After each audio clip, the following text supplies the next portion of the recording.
لەگەڵ ئەوەی لە ئێستادا لە بەشێکی زۆری شار و شارۆچەکانی هەرێمی کوردستان هەڵکەندنی گۆڕ و ئەسپەردەکردنی مردوو بە بڕێکی پارەی زۆر دراوە بە کەرتی تایبەت، بەڵام لە سنووری قەزای چەمچەماڵ و ناحیەکان و گوندەکانی دەوروبەری ماوەی زیاتر لە 13 ساڵە مەڵبەندی حەوتی چەمچەماڵی کۆمەڵی ئیسلامی چەندین حەفارەی بە مەبەستی هەڵکەندنی گۆڕ و ئامادەکردنی کردووەتە خزمەتی هاوڵاتیانی سنوورەکە و بەبێ بەرامبەر لە خزمەتی هاوڵاتیانی سنوورەکەدایە.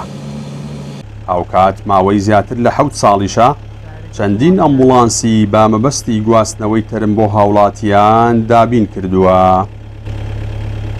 بەڵێ ئێمە من وەکو خۆم لە 2007ەوە بە بەردەوامی بەبێ دابڕان شەو بێ ڕۆژ بێ کات و ناکات هەموو دقەیەک لە خزمەت هاوڵاتیان هەبوون.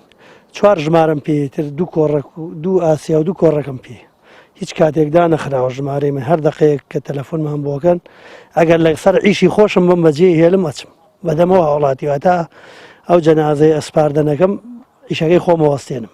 شەو بێ یا ڕۆژ بێت درنگانی شەو بێ یان بەیانی بێ هەر کاتێ بێ ئەماچی مەدەنی تەلەفۆنەکانیانەوە زۆر ئەمە دوو سیفاتی زۆر چاکی تیا ئەم ئەمبڵانسانە.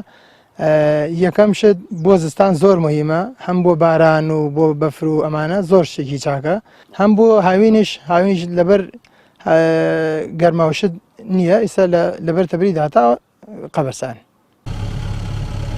لای خۆشیانەوە هاوڵاتیانی سنوورەکە سوپاس و دەستخۆشییان بۆ کارە خێرخوازیەکانی کۆمەڵی ئیسلامی هەیە.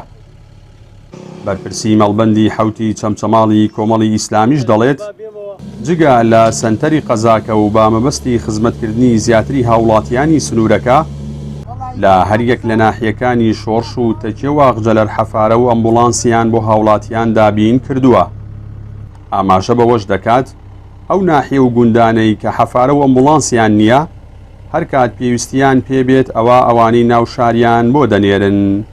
دەستخۆشییان لێکەن بەڕاستی ئەم سایق حەفارە و سایق سەحافەکە هیلاکن بەدەمانەوە ئێمە دەستخۆشییان لێکن وەکو گەنجانی ناحی شۆڕش هەر تەلەفۆنیان بۆ بکرێت بە هەر کات و ساتێ 4 شەو 5 بەیانی بە ڕۆژ بێ بە شەو بێ بە تەلەفۆنی ئامادا بێ و قەبرەکەی خۆیان هەڵەکەنن بەبێ جیاوازی چی فەقیر بێ چی دەوڵەمەند بێ ئەوان تەلەفۆنی بۆ بکرێت یەکسەر ئامادا بێ لە گۆڕستان. ئێستا ناو سنتەری چەمچەماڵ سواز بۆخوا وەکو مەڵبەند سەرپەرشتی 4 حەفارەکەین و دوجاریش بیرۆکەی ئەوە هات کەوا ئیسعافیش بکڕین. سواز بۆخوا کە ئێستا 2 ئیسعافیشمان هەیە لە مەڵبەندی چەمچەماڵ کە بۆ تەرم گواستنەوە لە تەکێش بە هەمان شێوە سواز بۆخوا لە 2000 و کۆتایەکانی 2007 بۆ 2008 بە هەمان شێوە لەوێش حەفارە کڕا.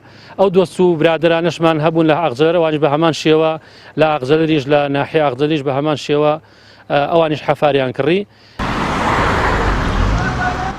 کۆمەڵی ئیسلامی کوردستان وێڕای ئەوەی پارتێکی ئیسلامی سیاسی پەروەردەیە هاوکات دەیەوێت لە بوارە جیاوازەکانی دیکەشدا بەبێ ڕەچاوکردنی بیر و بۆچوونی سیاسی خزمەت بە سەرجەمچین و توێژە جیاوازەکان بکات لە ناوچە جیاوازەکانی هەرێمی کوردستان.